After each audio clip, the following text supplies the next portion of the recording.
Hello friends, स्वागत है आप सभी का आपके अपने इस यूट्यूब चैनल विद्या मंत्र पे।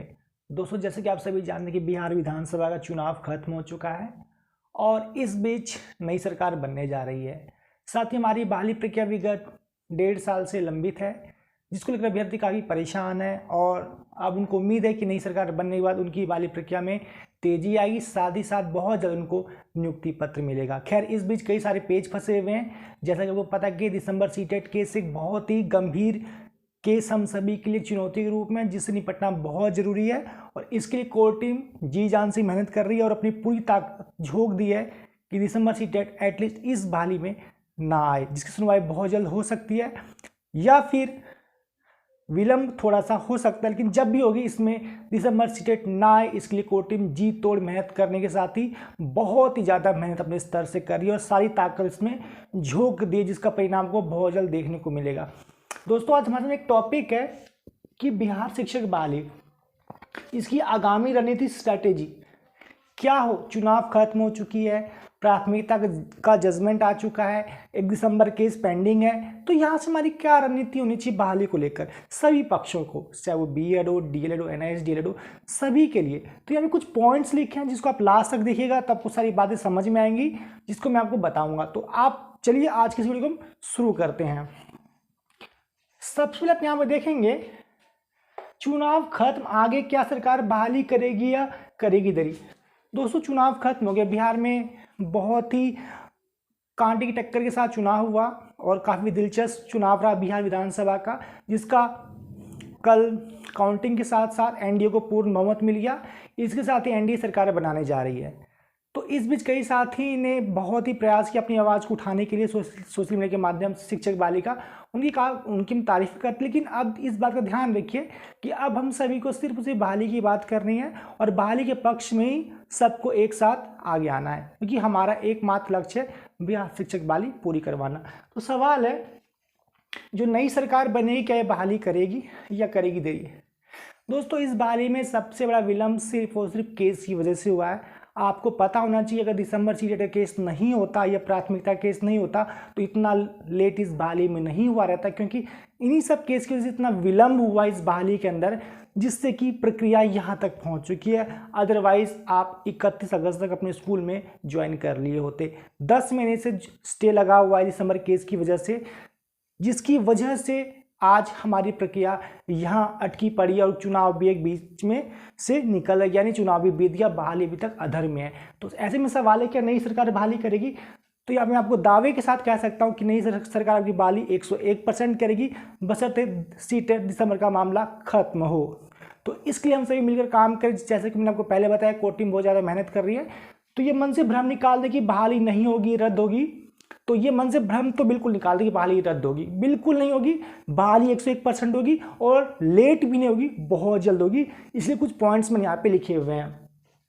एक बात दोस्तों, आपने देखा होगा, बहाली को प्रभावित करने वाले कारक बहुत से हमारे सामने ऐसे अभ्यर्थी हैं, असामाजिक तत्व हैं या फिर दलाल टाइप के लोग हैं जो कि बहाली नहीं चाहते हो, क्योंकि उनका कारोबार इसी से चलता है और वो इसी से अपना बिजनेस चलाते हैं।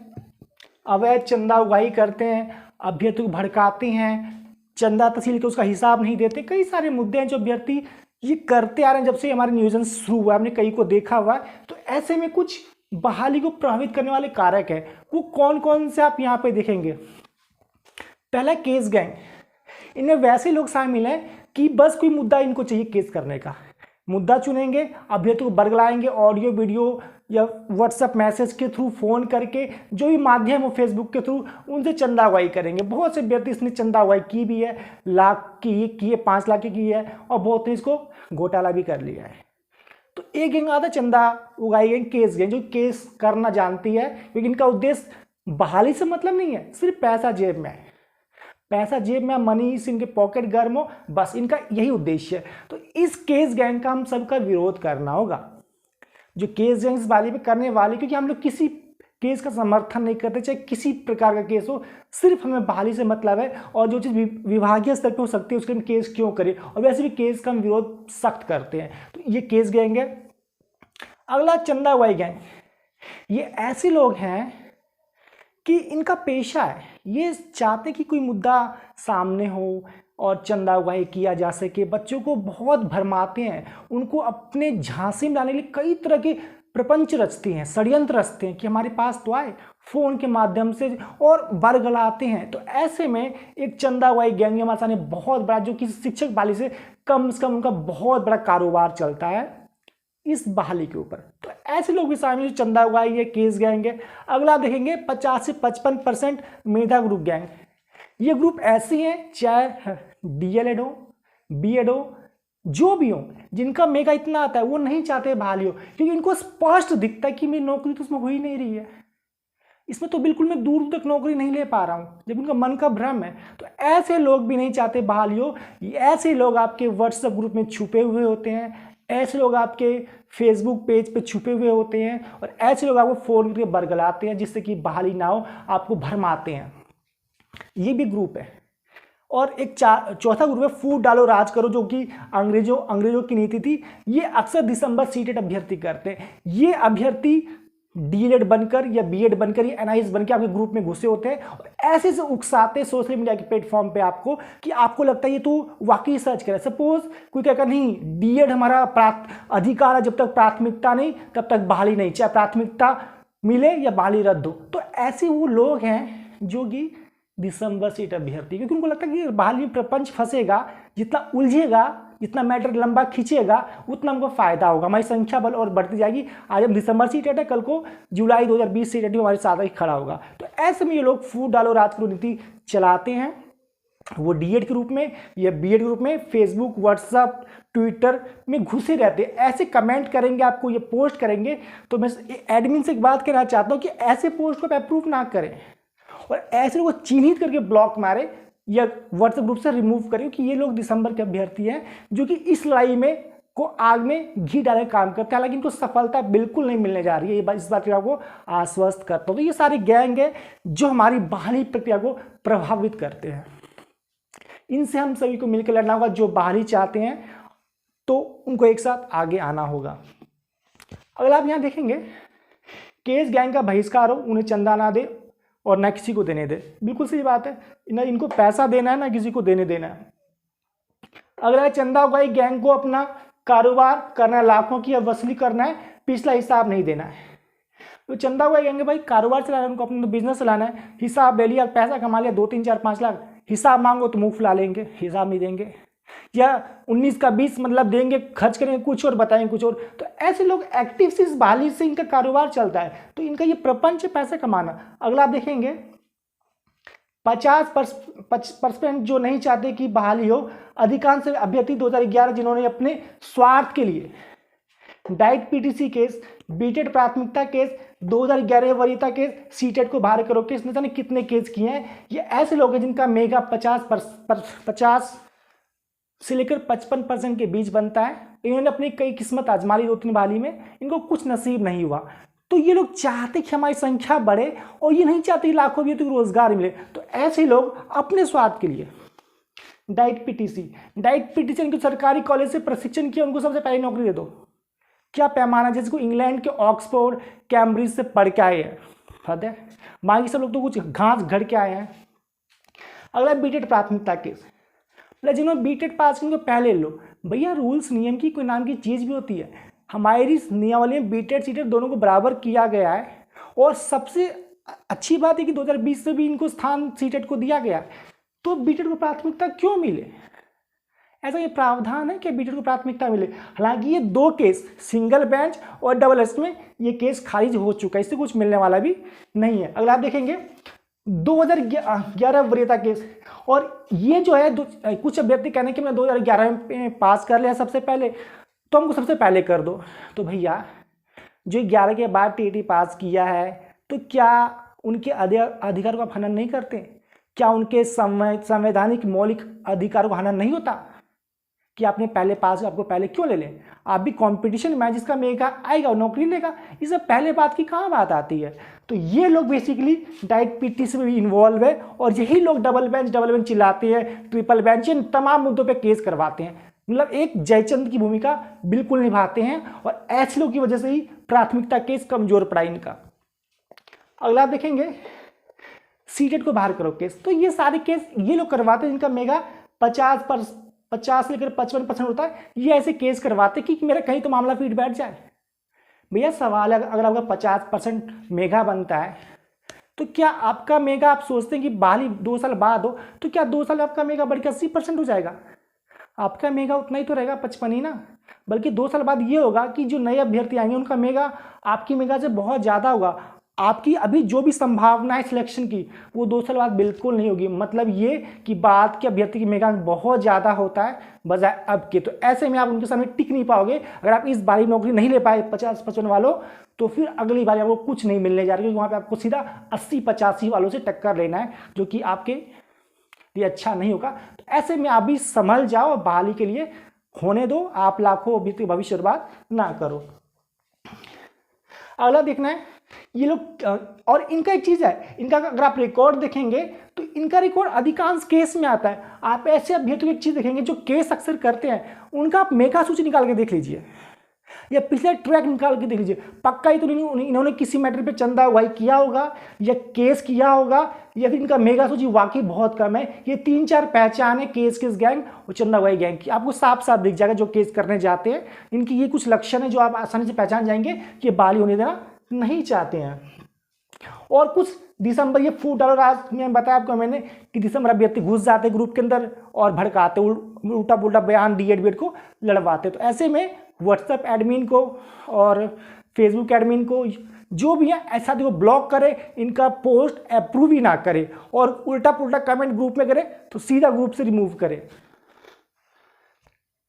देखिए दोस्तों, ये सारी हमारी ये ऐसे लोग हैं जो बहाली नहीं होने देना चाहते। तो हम सभी को मिलकर आगे आना होगा और ईंट का जवाब पत्थर देना होगा, और लाखों अभ्यर्थी एकजुट होकर इस बहाली को ससमय पूरी करवाना होगा, क्योंकि अब नई सरकार बनने जा रही है और हमें कुछ भी सरकार विरोधी गतिविधि नहीं करना है। अब आप देखेंगे शिक्षा विभाग को फाइनल मेरिट लिस्ट निकालने हेतु अनुरोध, दबाव बनाया जाए जो बहाली चाहते हैं। शिक्षा विभाग के अनुसार बहुत जल्द काउंसलिंग का लेटर निकलने वाला है, और साथ ही फाइनल मेगा सूची जो कि 1 to 5 का सहित 6 to 8 का जहाँ से पेंडिंग है। तो ऐसे में मेगा सूची फाइनल आए, काउंसलिंग को कैंप से बहाली हो, इसके लिए हमें सचिवालय पे अधिकारियों को मनाना होगा। हमारे जो नए मंत्री बनेंगे, अभी नई शपथ ग्रहण होगा, उनको भी अपनी बातें कहने के साथ उनको ये कहना होगा कि हमने आपको चुना है। बेशक से आप उनको वोट ना दियो अलग बात है, पर उनके सामने यही कहना है कि हमने आपको वोट दिया है, आपने 3 लाख टीचर्स बहाली का वादा किया था अपने घोषणा पत्र में, तो बहाल कीजिए। हमें डर था कि नई सरकार आएगी तो हमारी बहाली नहीं करेगी, इसलिए आपको चुना है हमने, तुम्हारी बहाली कीजिए। हम 1.5 साल से परेशान है, उनसे रिक्वेस्ट करना है, उनसे मिलना है, बहाली करवाना है। तमाम अधिकारी, रंजीत सर हो, संजय सर, सबको बोला हमारी बहाली सर कीजिए। तो ऐसे में सारी प्लानिंग हमारे साथ होनी चाहिए अब, और बिल्कुल सकारात्मक सोच के साथ। अगला बहाली कैंप से हो, 99.9% अभ्यर्थी बहाली चाहते हैं, चाहे वो डीएड हो, बीएड हो या NISDL हो।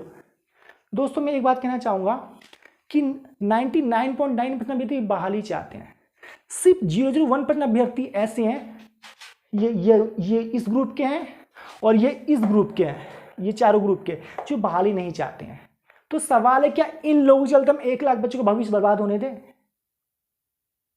ये 1 लाख भविष्य का जो समय बर्बाद हुआ है, जो इतना संघर्ष कर रहे हैं, क्यों कर रहे हैं? सिर्फ इन्हीं के चलते। तो ऐसे लोगों का बहिष्कार करना है, और सभी बहाली चाहते हैं सिवाय इन लोगों के। तो ऐसे में इन लोगों की हमें जरूरत क्यों है?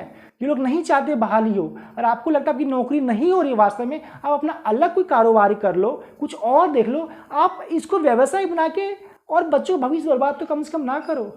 और आप पहले ही हार क्यों मान जाते हो? अगर आपका मेगा 50-55 भी है, आप बहाली होने तो दो भाई, नौकरी क्यों नहीं होगी? सीटें जब इतनी ज़्यादा 1 to 5 के अंदर हैं, आप वहाँ तक पहुँचो तो सही, पहले ही मन में नेगेटिव धारणाएं बना लेते हो। तो ऐसे लोग से में बच कर रहना है, और ताकि हमारी बहाली पूरी हो सके। अगला है सचिवालय पे निरंतर दबाव बनाना होगा, और नवंबर में काउंसलिंग तथा दिसंबर में ज्वाइनिंग हो। दोस्तों हमारा एक टारगेट होना चाहिए कि हर हाल में नए साल से पहले, यानी कि 1 जनवरी 2021 से पहले हम लोग अपने स्कूल में हो, नया साल अपने स्कूल में मना। ये हमें लक्ष्य लेके चलना है सभी बिहार के लाखों अभ्यर्थी को। इसलिए इस महीने यानी कि इस नवंबर में काउंसलिंग का लेटर है हमारा, काउंसलिंग इस महीने के अंत तक हो, ऐसी हमें सरकार से मांग करनी है। और दिसंबर में काउंसलिंग जो भी हो, या हमारा अपॉइंटमेंट, मेधा सूची सब निकाल के हमें जो नियोजन पत्र, नियुक्ति पत्र दे दिया जाए, ऐसी मांग हम सब सरकार से या शिक्षा विभाग से जरूर सब अभ्यर्थी को करना होगा, जिसकी बहाली बहुत जल्द हो। आप यहाँ देखेंगे कि सरकार विरोधी कार्य ना करे, जैसे सोशल मीडिया पर विरोध, किसी पार्टी को नीचा दिखाना। दोस्तों हम लोग एक आम अभ्यर्थी हैं, किसी पार्टी कार्यकर्ता नहीं है, और कोई सरकार जीते हारे उससे हमें कोई फर्क नहीं पड़ता, क्योंकि हम लोग न्यूट्रल है। हमें नौकरी चाहिए, जो सरकार हमें नौकरी दे दे वही सरकार हमारे लिए अच्छी है। इसलिए हम किसी पार्टी का ना तो विरोध करते हैं ना ही समर्थन करते। तो ऐसे में हमें सरकार विरोधी फेसबुक के पोस्ट, ऑडियो, वीडियो किसी को फ़ोन पे करना बिल्कुल नहीं करना, बल्कि सरकार के फेवर में सारी बात लिख के उनको मनाना, जिससे हमारी बहाली पूरी करे। हमें कहना है सर आपने आपके घोषणा पत्र में 3 लाख टीचर की बात थी, बीजेपी को, ये जेडीयू को, आपकी सरकार बनी और आपकी सरकार की ही बहाली है, इसको पूरा कीजिए। हमने आपको जिताया है, अगला मौका दिया, जिसमें में डर था कि कहीं नई सरकार हमें बहाली रद्द ना कर दे। उनको बोलना, मनाना, बहाली करवाना है हमको। इसलिए सभी सरकार विरोधी पोस्ट, कमेंट कुछ भी आज की बात ना करें, और एडमिन से रिक्वेस्ट करता हूं कि इनका पोस्ट अप्रूव ही ना करें। कोई व्हाट्सएप पे लिखता है उनको जल्द रिमूव करें। आगे आप देखेंगे, हम ही शिक्षक बने, कार्यकर्ता नहीं, खुद को राजनीति से दूर रखें। दोस्तों पॉलिटिक्स नहीं करनी है, हम टीचर हैं, टीचर्स की मर्यादा क्या होती है, उस सीमा में हमको रहना है, और हमें बहाली चाहिए। बस इसमें मैं अपना पूरा समय देना और काम करना, बजाय किसी राजनीतिक ग्रुप से जुड़ना, पॉलिटिक्स करना नहीं, ये हमारा उद्देश्य नहीं है। हमको इससे दूर रहना है सभी अभ्यर्थी को। अब आप देखेंगे, डीएलएड अभ्यर्थी एवं सभी अभ्यर्थी न्यायालय का सम्मान करें, अगली बहाली में प्राथमिकता, वेटेज, प्रीफ्रेंस दे या एस्टेट में मौका दे, इसकी मांग करें। इस बहाली को कोर्ट के अनुसार चलने दें। दोस्तों देखिए, प्राथमिकता जजमेंट जब से लगभग जितने भी इस केस में इंटरव्यूअर थे, डीएलएड के खास लोग, सबसे मैंने बातचीत की, उनका फ़ोन मेरे पास आया, मैंने फ़ोन किया तो डीपी याद है, वो प्रीति माला जी हों या फिर पप्पू एनाइस जी हों या और भी साथी जो भी हैं, जिसमें मुख्य रूप से इंटरव्यूअर थे, जो अच्छे अच्छे वकीलों को लेके गए थे, सबका कहने का हम लोग माननीय पटना उच्च न्यायालय का सम्मान करते हैं इस फैसले का। हम लोग अपील में नहीं जाएंगे, हमको बहाली चाहिए, क्योंकि ये बहाली बहुत लंबे समय से चल रही है, हमने बहुत संघर्ष कर लिया, और कोर्ट ने प्राथमिकता को गलत नहीं ठहराया है। बीच में दिया गया प्राथमिकता, कोर्ट ने इसी पर नाराजगी जाहिर की है। अगली बहाली जब भी आएगी, इस 94,000 के अलावा उसमें प्राथमिकता शुरुआत में मिले, ये हम सचिवालय या अधिकारी के माध्यम से लेंगे, या फिर दोनों को बराबर किया गया है तो डीएलएड को एस्टेट में भी मौका दिया जाए, ऐसी मांग हम करेंगे। लेकिन अगली बहाली से इस बहाली में कोर्ट का सम्मान करते हुए इसको पूरी कराने हम अहम भूमिका निभाएंगे। तो जितने भी डीएलएड के साथी सब लोग बहाली चाहते हैं, तो सवाल है चंद लोग इस बहाली के लिए बाधक क्यों बने, क्यों हम उनका सपोर्ट करें, क्यों हम चंदा दें, क्यों हम उनका बहिष्कार करें। फिर तो आप सोचो, अगर आप डबल बेंच में जाओगे, वहां पे हार जाएंगे तो क्या आपको मिलेगा, कुछ नहीं। अब 1% आप जीत भी जाते तो क्या बीएड अभ्यर्थी उसके ऊपर सुप्रीम कोर्ट नहीं जाएगा? मतलब ये single bench, double bench, supreme court, मतलब ये मैटर 3-4 साल तक और लटकाना चाहते हैं क्या? अगर बहाली चाहिए, कोर्ट केस खेलना है। इसलिए इस फैसले सम्मान कीजिए, अगली बारी हम सब कुछ लेंगे, या तो प्राथमिकता लेंगे, मैं समर्थन आपका करता हूं, या एस्टेट मौका लेंगे। इस मैटर को खत्म कीजिए, बहाली कोर्ट के आदेश पर चलने दीजिए, क्योंकि केस का अंत नहीं है। केस के क्रम में इतना बहाली और उलझा है, न जाने और कितना उलझेगा, सबकी उम्र और निकल जाएगी। तो अपने चलते लाखों बच्चों का भविष्य बर्बाद मत कीजिए, आप सभी से मैं प्रार्थना करता हूं। सोचिए, 2011 से अभ्यर्थी परेशान है, 17 से टीटी पास किया, बीटेड वो परेशान है, उसके बाद सीटेट वाले अभ्यर्थी परेशान है। आगे उनके दिल पे क्या बीत रही है, सोचते हैं आप कभी? और ऐसा नहीं कि नौकरी आपकी नहीं होगी, नौकरी आप सभी की होगी। मन में भ्रम है कि नहीं होगा, पहले ही नेगेटिव सोच मन में बैठा लेते कि नहीं होगा। अरे आप बहाली तक जाइए तो सही, कैंप की बात कीजिए तो सही। जो आपको टॉप मेगा पे दिखाई देते सारे फर्जी हैं, उनकी जांच करवाइए तो सही। एक अभ्यर्थी हर जगह टॉप पे 200, 300, 400 जगह, तो ऐसे में कैसे नहीं होगा? सब कुछ संभव है। बहाली के लिए एक साथ आइए, नो मोर केस, एक सभी केस का विरोध कीजिए, चंदागिरी का विरोध कीजिए, बहाली के लिए एक साथ आइए। मैं वादा करता हूं आपसे, कैंप लगाना, जो मैंने लास्ट वीडियो में कहा था, उस हिसाब से सबकी बहाली निश्चित है।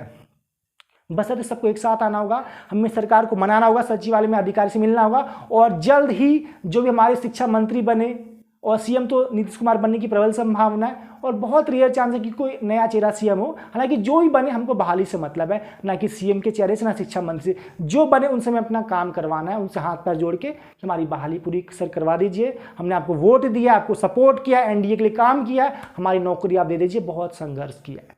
ये सब बातें करना है, इसलिए दोस्तों मैं एक बात कहना चाहता हूँ कि बहुत हुआ अत्याचार, आपने सही बेरोजगारी की मार, इसलिए सभी अभ्यर्थी मिलकर आइए एक साथ और सभी दलालों चंदागिरों को दीजिए मुंह तोड़ जवाब, जिससे कि इनकी अकल ठिकाना आए इस बार। इसलिए हम सबको मिलकर काम करना है, डीएड हो, बीएड और IAS हो, हम सब एक हैं, सबका उद्देश्य शिक्षक बहाली है और बहुत जल्द हमारे अभ्यर्थी सचिवालय में इस बात को रखने के लिए जा रहे हैं और बहाली हो, इसलिए हम प्रयास करें। बस दिसंबर बाहर हो और उम्मीद करता हूँ कोर टीम की मेहनत सफल होने जा रही है और दिसंबर जहाँ तक मैं मानता हूँ इस बहाली में वो लोग शामिल नहीं होंगे, उनको भी अगली बहाली में मौका मिलेगा, ऐसी मांग करते हैं। पर इस बहाली को पूरी की जाए और दिसंबर के इसका मामला सॉर्ट आउट किया जाए और दिसंबर इस बहाली में योग्य नहीं है उनको अगली बहाली में मौका दिया जाए। दोस्तों फिलहाल की इतना ही, उम्मीद करता हूँ आप मेरी बात से सहमत होंगे, तो मेरी वीडियो को लाइक कर दीजिए।